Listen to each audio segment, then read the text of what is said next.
இவங்க இமாம்களை பின்பற்ற விஷயத்தில் சொல்லுவாங்க, இமாம்களை பின்பற்றக்கூடாதுன்னு சொல்லுவாங்க. சரி, இமாம்களை பின்பற்ற வேண்டாம். நீ ஒரு ஹதீஸை லஈஃப் என்று தீர்மானிப்பது எப்படி? இவங்க சொல்றாங்களே இல்லையா, ஹதீஸ் வந்து லஈஃப், அது யஹ்யா இப்னு மஈன் சொல்றாங்க, அந்த ஆளு லஈஃப்னு சொல்றாங்க. அப்ப இந்த யஹ்யா இப்னு மஈனை நீங்க பின்பற்றுறீங்களா இல்லையா? அப்போ குர்ஆன் ஹதீஸை விளங்குவதில் தக்லீது கூடாது, அறிவிப்பாளர்களுடைய பலாபலத்தை விளங்குவதற்கு தக்லீது கூடும் என்று எந்த ஹதீஸ்ல வந்திருக்குது இல்லையா? குர்ஆன் ஹதீஸை விளங்குவதில் இமாமை பின்பற்றக்கூடாதான் இவங்களுடைய வாதம். ஒரு ஹதீஸை லஈஃப் ஆக்குறது எப்படி? அந்த ஹதீஸில் வரக்கூடிய ராவிகள் பலகீனமானவர் என்பதை வேறொருவர் சொல்றாங்களாம், அதை இவங்க பின்பற்றுவாங்களாம். அப்ப இந்த இரட்டை தாப்பு எப்படி வந்ததுன்னு கேட்கிறோம். குர்ஆன் ஹதீஸில் விளங்குவது, குர்ஆன் ஹதீஸை விளங்குவதில் விஷயத்தில் இமாம்களை பின்பற்றக்கூடாது, ஹதீஸ்களுடைய ராவிகளை அறிவிப்பாளர்களை அறியக்கூடிய விஷயத்தில் இமாம்களை பின்பற்றலாம். இப்படி இரண்டு அளவுகோலை உங்களுக்கு காட்டி தந்தது யார்? இதற்கு குர்ஆன்ல ஆதாரம் உண்டா? இதற்கு ஹதீஸ்ல ஆதாரம் உண்டா?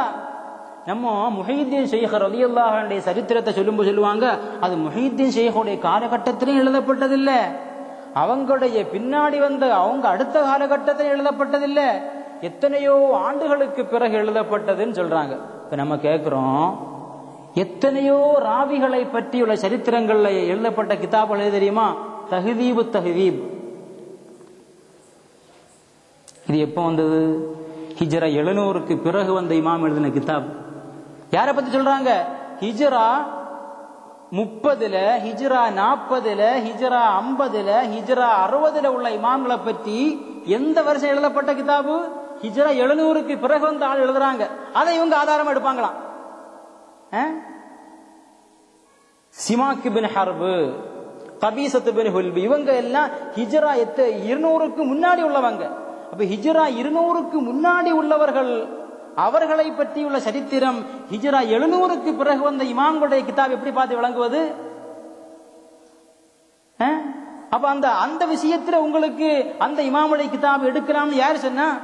முஹைதீன் ஷைഖுடைய ஒரு கராமத்தை சொல்றதா இருந்து அது அவங்க காலகட்டத்தில் எழுதப்பட இல்லையா, 600 வருஷத்துக்கு பிறகு எழுதப்பட்டதான். அதை நம்ம உடைச்சிட்டோம் கலீக்கால விவாதத்துல. அவங்க சொன்ன அந்த வாதத்தை உடைச்சோம், 600 வருஷத்திற்கு பிறகு எழுதப்பட்டங்கிற வாதத்தை உடைச்சு ஆதாரத்துக்கு கிதாபே காட்டிட்டோம். மொழியா முழிச்சார் இருந்தால் அது எல்லாருமே உலகமே பார்த்த விஷயம், அது வேற விஷயம். அப்போ அவர்களுக்கு என்று ஒரு வாதத்திற்கு அவங்களை எப்படி ஆகலாம்? தஹ்தீபு தஹ்தீபி, மீசானுல் இஅ்திதால் அவங்க காட்டக்கூடிய கிதாபு தான். ஹதீஸுடைய ராவிகளை காட்டுவதற்காக அவங்களுடைய லஈஃப் சஹீஹ காட்டக்கூடிய அவங்க காட்டக்கூடிய கிதாபு தான் மீசானுல் இஅ்திதால். அது யார் எழுதுனா? ஷம்சுத்தீன் ஸஹபி எழுதின கிதாபு. ஸஹபி எப்ப உள்ள ஆளு? இப்னு தைமியாவுக்கு பின்னாடி உள்ள ஆளு தான் ஸஹபி. இப்னு தைமியாவுடைய மாணவர் தான் ஸஹபி. அப்ப ஹிஜ்ரா 30லும் 40லும் 50லும் உள்ள இமாம்களை பற்றி அவங்க சஹீஹான ஆளா பலஹீனமான ஆளா என்று அறிவதற்கு ஹிஜ்ரா 600ல் உள்ள ஒரு ஆள் கிதாப் எழுதுறாங்கன்னா அதை எப்படி எடுக்க முடியும்? குர்ஆனே ஹதீஸை விளங்குக இமாம்கள் வேண்டாமா? ஹதீஸுடைய ராவிகளை விளங்குக இமாம்கள் வேண்டுமா? அப்ப இந்த இரண்டு தக்லீதுல ஒரு தக்லீது கூடும், இந்த தக்லீது கூடாது என்று எந்த ஹதீஸ்ல வந்தது?